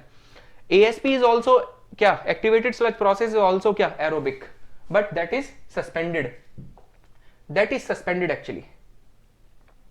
Oxidation point क्या है आपके पास में, suspended growth and the aerobic. Septic tank क्या है, suspended growth and aerobic. Imhoff tank क्या है, suspended growth and the anaerobic. I think this is clear to everyone now. Let's move to the next question. If D is the diameter of the upper circular portion, the overall depth of the standard egg-shaped section will be what? Very easy question, directly based on the data. अगर आपको question पता है, data पता है तो आप answer कर पाएंगे, अदरवाइज नहीं कर पाएंगे। सिंपल। आपको एक पता है कि एग शेप्ड सीवर्स हम लोग बनाते हैं, तो इसने क्या बोला कि अगर भाई मान लो आपके पास में ऐसे टाइप का एग शेप्ड सीवर दिया है आपको, इसमें जो अपर सर्कुलर पोर्शन है इसका डायमीटर कितना है, डी दिया है। कितना दिया है इसका डायमीटर, डी दिया है। तो D is the diameter of the upper circular portion of the egg shaped sewer. तो इसकी डेप्थ कितनी होनी चाहिए, तो सिंपल प्रोविजन है 1.5 टाइम्स होता है लगभग। कितना होता है, 1.5 टाइम्स। यहाँ पे ये डायग्राम में भी आपको दिखाई दे रहा होगा, अपर पोर्शन की डेप्थ मैंने डायमीटर कितना दिखाया, डी डैश दिखाया है ना, तो इसका डेप्थ कितना हो गया, 1.5 times of the D dash. Diameter upper part का दिखाया डी डैश, तो डेप्थ कितना होगा, लगभग 1.5 times of the D dash हो जाएगा। स्टैंडर्ड या फिर स्टैंडर्ड एग शेप्ड सेक्शंस के लिए बताइए ये बात, अगर अपर पोर्शन का डेप्थ डाया कितना है, डी डैश है, तो इसका डेप्थ कितना रखोगे, लगभग आप 1.5 टाइम्स रखोगे। तो देखो यही क्या है इसमें, 1.5 times of the D. Clear. So if the D is the diameter of the upper circular portion, ठीक है, the overall depth of the standard egg shaped section will be what, 1.5 times. D diameter है पर circular portion का, तो overall depth कितनी हो जाएगी 1.5 times हो जाएगी। Now let's move to the next. ये क्वेश्चन मैंने अभी आपको बताया ही था, जस्ट 2 मिनट पहले इसके बारे में एक्सप्लेनेशन डिस्कस किया था, वहां पे मैंने आपको बताया था, इसको याद रखना। Effective size ES of the sand and uniformity coefficient UC।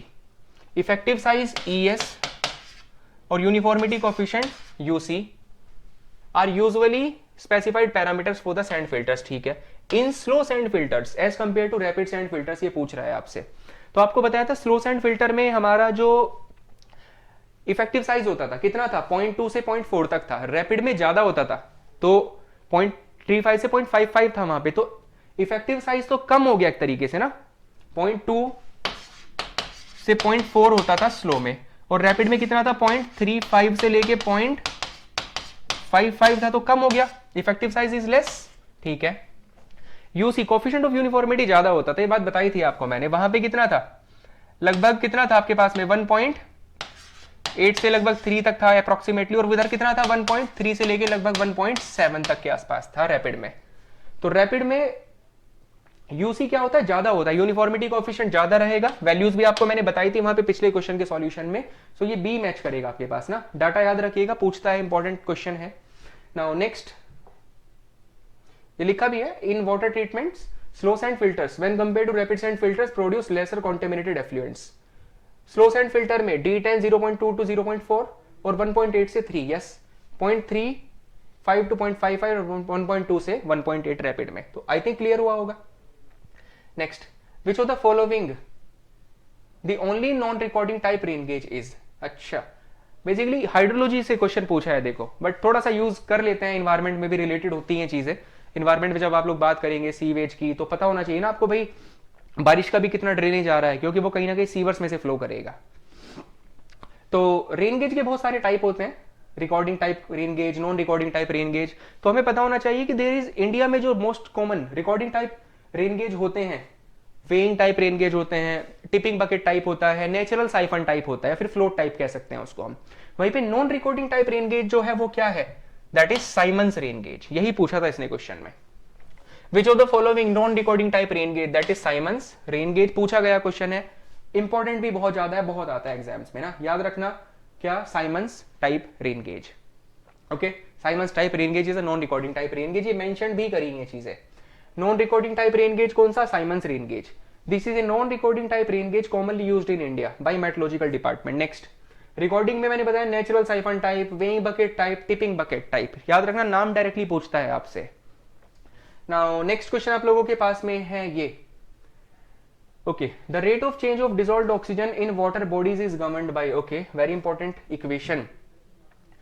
जब आप लोग सीवेज को डालोगे किसमें, रिवर में, तो रिवर में से ऑक्सीजन थोड़ा सा कम होना शुरू हो जाएगी, डिप्लीट होना शुरू हो जाएगी oxygen, because the oxygen will be consumed by the organic matter for the decomposition of the oxygen will be consumed by the bacteria, microorganisms for the decomposition of the organic matter, ठीक है।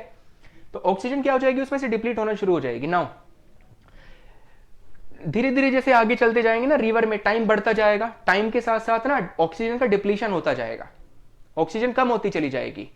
कितना depletion हो चुका किसी particular time पे, किसी particular time के बाद में रिवर में, इसको हम लोग पता कर सकते हैं with the help of the equation, that is stretcher Phelps equation. यही पूछा था इसने क्वेश्चन में।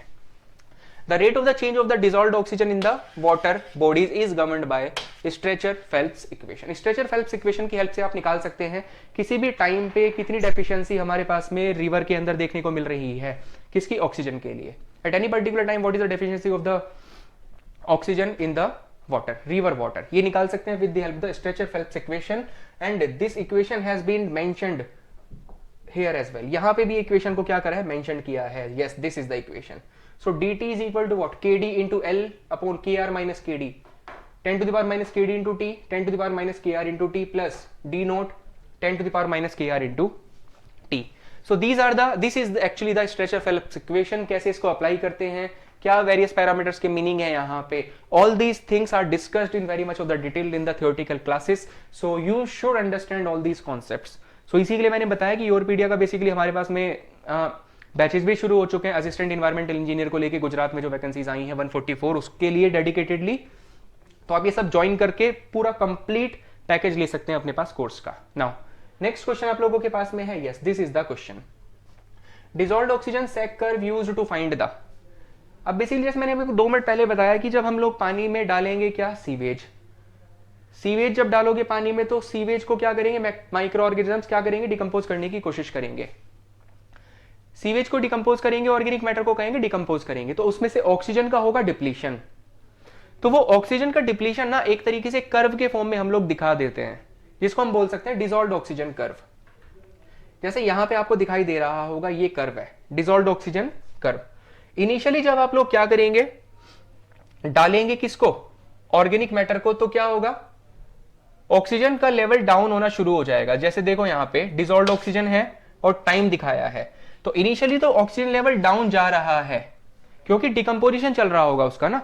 ऑक्सीजन लेवल कम होते होते एक मिनिमम पॉइंट पे आ जाएगा, सबसे मिनिमम पॉइंट, यानी कि critical oxygen deficiency, lowest level of the dissolved oxygen. और इस समय पे मतलब मान लीजिए कि आपके पास क्या है, डिकम्पोजिशन ऑलमोस्ट कंप्लीट सा हो चुका होगा ऑलमोस्ट। तो इनिशियली जब डिकम्पोजिशन हो रहा होगा तो ऑक्सीजन क्या होती जाएगी, कम होती जाएगी, कम होती जाएगी पानी के अंदर। और जैसे जैसे पानी में से डिकम्पोजिशन कंप्लीट हो चुका होगा ऑलमोस्ट, जैसे जैसे ऑर्गेनिक मैटर ऑलमोस्ट खत्म हो चुका होगा, अगेन फिर से क्या करेगी ऑक्सीजन उसके अंदर अपनी ओरिजिनल वैल्यू को अटेन करने की कोशिश करेंगे, यानी कि फिर से वहां पे ऑक्सीजन लेवल इंक्रीज करना शुरू कर जाएगा।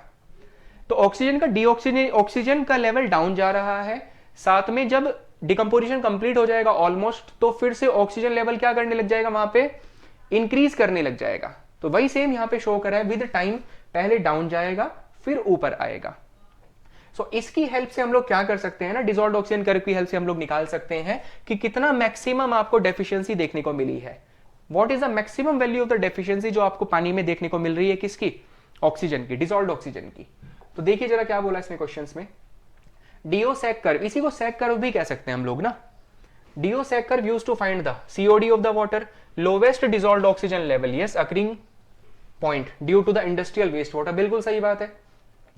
तो क्या आएगा, मैंने बताया जस्ट इसकी हेल्प से आप क्या निकाल सकते हैं कि कितना लोवेस्ट डिसॉल्व्ड ऑक्सीजन का लेवल उसमें हो रहा है, उसको निकाल सकते हैं। और किस पर्टिकुलर टाइम पे, किस पर्टिकुलर पॉइंट पे आपको वो लोवेस्ट लेवल दिखाई देगा ऑक्सीजन का, वो चीज भी हम लोग यहां से निकाल लेंगे इस कर्व की हेल्प से। सो क्या आएगा, option number B should be correct for this one. Now let's move to the next question.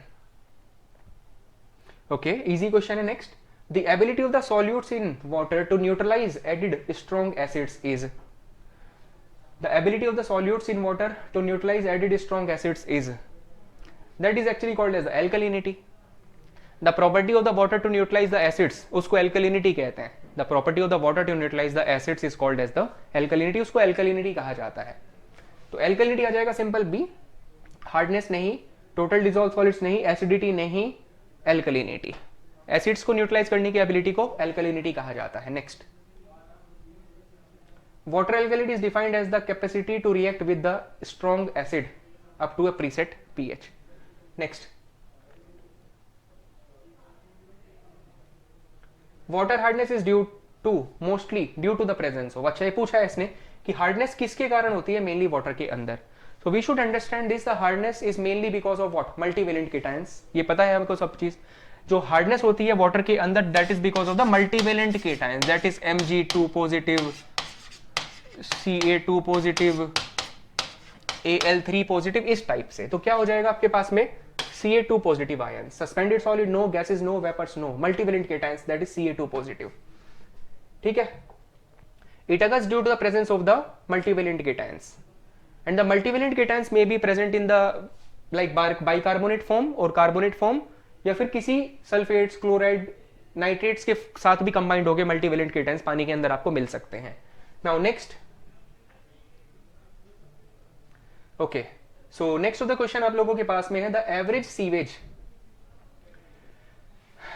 Sewage flow from a city is 95 litre per day. ठीक है, तो डिस्चार्ज दिया आपको कितना, 95 इंटू 10 टू द पावर 6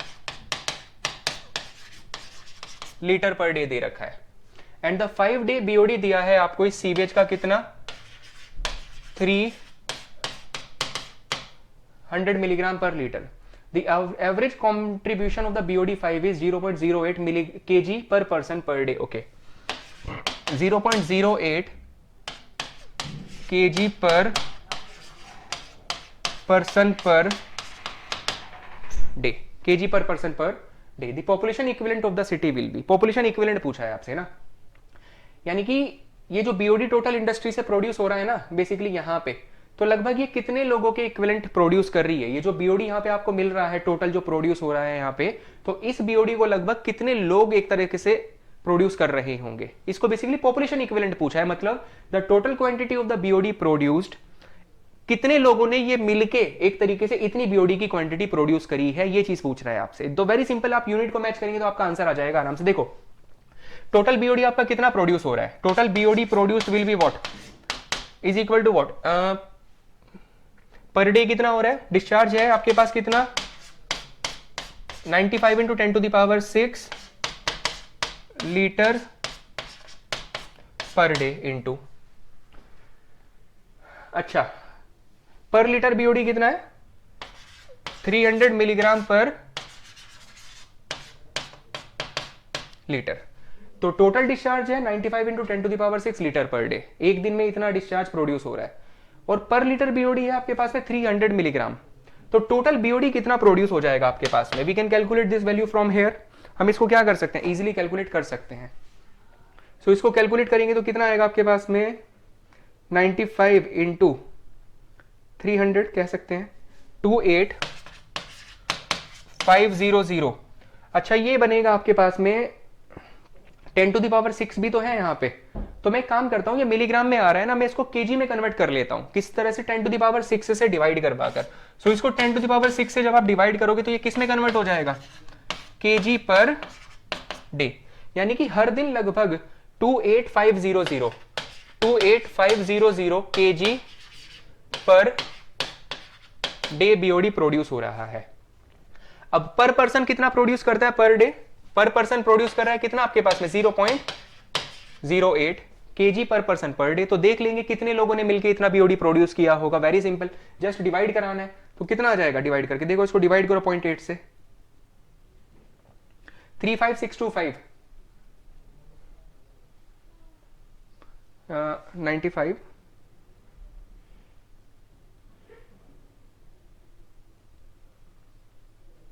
हाँ 356250 सो this is the population equivalent, यानी कि जो टोटल बीओडी प्रोड्यूस हुआ है यहाँ पे इस केस में वो लगभग इतने लोगों ने मिलकर प्रोड्यूस किया है। तो इजीली यूनिट्स मैच करानी थी और इसमें कुछ भी ऐसा कोई कॉन्सेप्ट नहीं था।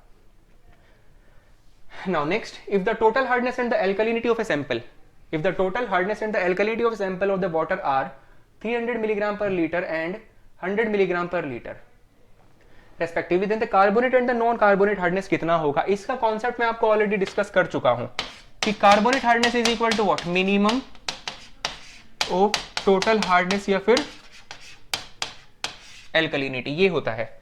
तो यहां से अगर आप देखेंगे तो हार्डनेस दिया है इसने 300 मिलीग्राम, ठीक है, एल्कलिनिटी दी है 100, तो इसके हिसाब से is equal to what, minimum of the 300 या फिर 100, कितना हो जाएगा आपके पास में carbonate hardness is equal to what, 100 आ जाएगा, 100 मिलीग्राम पर लीटर। ओके चलो, अब हमको ये बताया कि भैया टोटल हार्डनेस कितना है आपके पास में, इसमें क्वेश्चन में गिवन जो है टोटल हार्डनेस है आपके पास 300, और हमें पता है टोटल हार्डनेस कितना होता है, carbonate hardness plus non carbonate hardness होता है। सो 300 कार्बोनेट हार्डनेस निकाल दिया 100 प्लस नॉन कार्बोनेट कितना हो जाएगा, that is non carbonate hardness equal to what, 200 milligram per litre, 200 milligram per litre. Clear. तो then the carbonate 100 and the non-carbonate 200 respectively, so B should be correct for this one. So basically this is all about the session. इसमें मैंने क्या किया, आपसे जितने भी कुछ questions थे जो आपके पास असिस्टेंट मैनेजर एग्जाम कंडक्ट करा गया था 2020 में, उसमें जो पूछे गए थे उसके कुछ क्वेश्चन डिस्कस करे हैं, तो एक आपको आइडिया देने के लिए कि भाई टेक्निकल इन्वायरमेंट पोर्शन से किस किस टाइप के क्वेश्चन आ रहे हैं आपके पास। इसका और पार्ट जो है वो अदर मेंटर लोग डिस्कस करेंगे, और भी बहुत सारे क्वेश्चंस थे, कुछ मैंने डिस्कस कर दिए, बट धीरे धीरे पार्ट वाइज चीजों को डिस्कस करेंगे। नेक्स्ट इसके लिए मैंने बताया कि जो अभी रिसेंटली गुजरात में जो पोस्ट आई है आपके पास असिस्टेंट एनवायरमेंटल इंजीनियर के लिए 144 नंबर ऑफ पोस्ट के लिए, उसके लिए हमारा डेडिकेटेडली बैच शुरू हो चुका है। तो आप उसके लिए कोई भी क्वेरी है सो योरपीडिया वेबसाइट पे कॉल करें, मतलब चेक करें। हमारा बेसिकली जो यहाँ पे कॉन्टैक्ट नंबर है उस पर भी कॉल कर सकते हैं। इसके बाद में फॉर्म भी दिया है यहाँ पे डिस्क्रिप्शन में, आप उसको चेक कर सकते हैं, गूगल फॉर्म, उस पर को फिल करके भी अपना कोई क्वेरी जो भी होगा उसको कर सकते हैं कंप्लीट। तो पूरा डेडिकेटेडली मॉड्यूल प्लान हो चुका है ऑलरेडी। सैटरडे से इसका बेसिकली क्लासेस शुरू हो जाएंगी, ऑनलाइन क्लासेस, लाइव क्लासेस भी। So don't be late and other part will be continued. ठीक है, इसके अलावा जो अदर पार्ट्स होंगे वो भी डिस्कस करेंगे अदर क्वेश्चन और थोड़ा सा क्लैरिटी देने के लिए। So this is all about this today's session. कोई किसी तरीके का क्वेरी होगा you just drop in the comment box, आप कमेंट बॉक्स में उसको ड्रॉप कर सकते हैं। बाकी we will meet again in the next video. Thank you so much.